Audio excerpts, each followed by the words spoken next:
పవన్ కళ్యాణ్ నాటకోత్సవాల్లో భాగంగా శ్రీదేవి గారి శిష్యులచే కథక్ నృత్య ప్రదర్శన.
లో బాంబే వస్త్ర కార్మికుల సమ్మె కార్మిక హక్కుల కోసం సిపిఐ చేసిన మొట్టమొదటి పెద్ద ప్రయత్నం. ఆ తర్వాత 1929లో మీరట్ కుట్ర కేసులో అనేక కమ్యూనిస్టు నాయకులను అరెస్ట్ చేయడం జరిగింది. 1930 మరియు 1940 దశకాలలో కమ్యూనిస్టు పార్టీ స్వాతంత్ర ఉద్యమంలో క్రియాశీలక పాత్ర పోషించింది. క్విట్ ఇండియా ఉద్యమంలో కూడా పార్టీ పాల్గొనింది. 1946లో రాయల్ ఇండియన్ నేవీ తిరుగుబాటుకు సిపిఐ మద్దతు తెలిపింది. అలాగే 1946-51 మధ్య తెలంగాణ సాయుధ పోరాటం సిపిఐ చరిత్రలో ఒక కీలక అధ్యాయం. భూస్వామ్య వ్యవస్థకు వ్యతిరేకంగా రైతులు కలిసికట్టుగా పోరాడి సమానత్వం కోసం పోరాటం చేపట్టారు. రావి నారాయణ రెడ్డి, పుచ్చలపల్లి సుందరయ్య వంటి నాయకులు ఈ ఉద్యమానికి ప్రాణం పోశారు.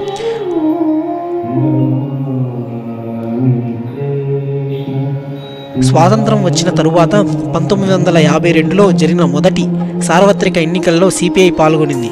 ఇది పార్లమెంటరీ రాజకీయాల్లో పార్టీ ప్రవేశానికి నాంది పలికింది.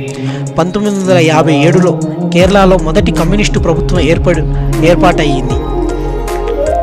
ఈఎంఎస్ నంబూద్రిపాద్ ముఖ్యమంత్రిగా పనిచేసి భూ సంస్కరణలు, సామాజిక సంక్షేమం, విద్యా విప్లవం వంటి మార్పులను అమలు చేశారు. ఈ ఘట్టం భారత ప్రజాస్వామ్యానికి కొత్త కాంతిని అందించింది.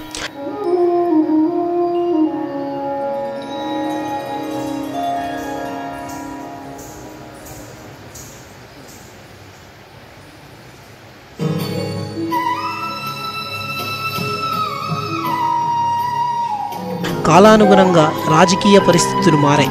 1964లో సిపిఐలో చీలిక ఏర్పడి సిపిఐ మార్క్సిస్ట్ అనే కొత్త పార్టీ ఆవిర్భవించింది.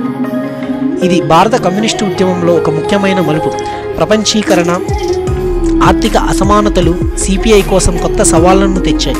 కానీ సిపిఐ తన కట్టుబాటును విడిచిపెట్టలేదు.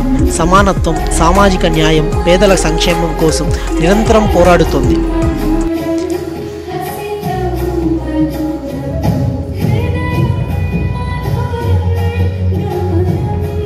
సిపిఐ శతాబ్ది ఉత్సవాలు ఒక మైలురాయి.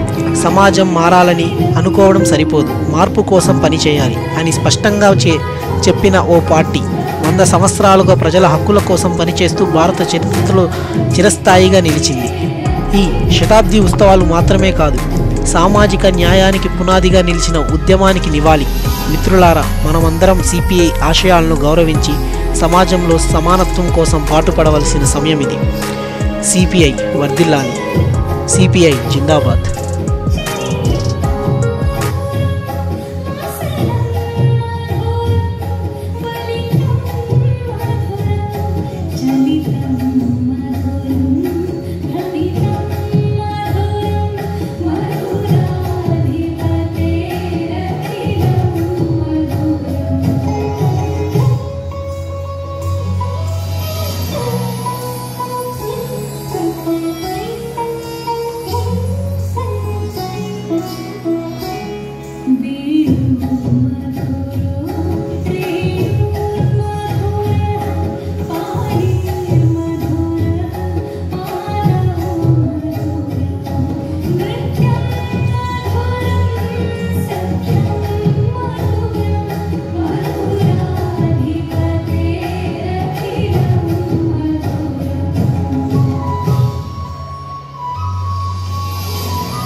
ఈ వీడియోను లైక్ చేయండి, షేర్ చేయండి మరియు మా ఇప్తా తిరుపతి యూట్యూబ్ ఛానల్ని సబ్స్క్రైబ్ చేయండి. తద్వారా మా నుండి మరిన్ని తాజా వీడియోలను పొందవచ్చు.